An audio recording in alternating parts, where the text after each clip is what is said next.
Здравейте на всички! Днес съм тук, за да ви покажа един грим за Свети Валентин, който мисля, че е много лек и приятен. И за тези, които не обичат да носят тежък грим, ще е добър. Надявам се видеото да ви хареса и нека да започваме. След като съм нанесла основа за сенки, започвам с нанасянето на този телесен нюанс. Нека го нанасям с пухкава четка върху целия клепач.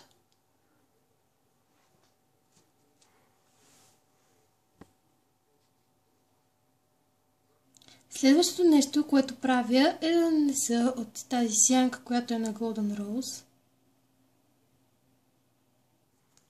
Нанасям го в сгъвката на окото, като след това преливам старателно. Използвах ето този прекрасен розов нюанс, като го нанасям над сгъвката малко, за да омекоти преливането.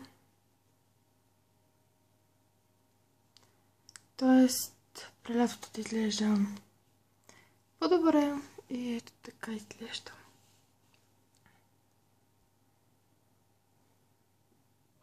Сега ще използвам от този нюанс, като го нанасям под вежите за хайлайтер, както и в началото на окото. И така, както казах, го нанасям под вежите като хайлайт, както и в началото на окото. Съвсем леко. Мисля, че ефектът се получи много добре.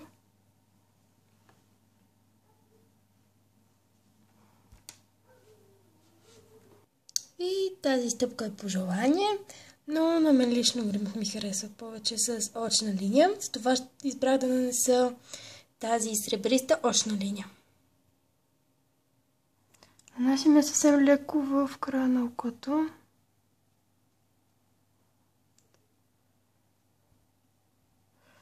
Според мен ефектът става много лекичък и нежен.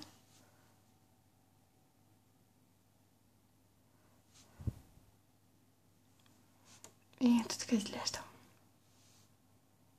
Следващото нещо, което направих, е да извия миглите си и да нанеса спиралата The One by One на Maybelline.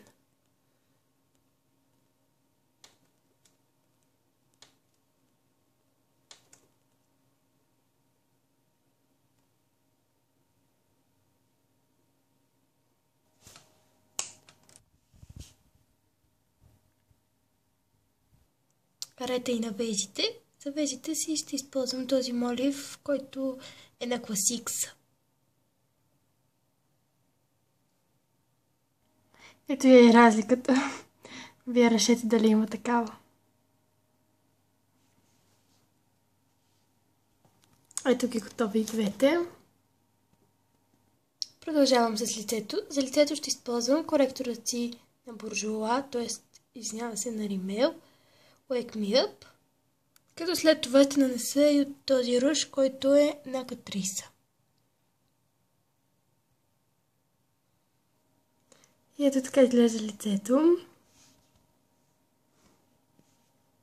И накрая за устните си нанасям от ето това розово червило, което е на Essence. Номер 49 е Like a Lady. Това е най-любимото ми розово червило.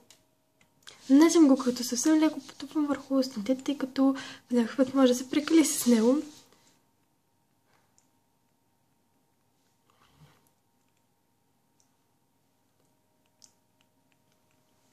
Това е страшно хидратиращо, дори и в малко количество нанесено. И ето така изглежда. И ето така изглежда готовия завършен грим.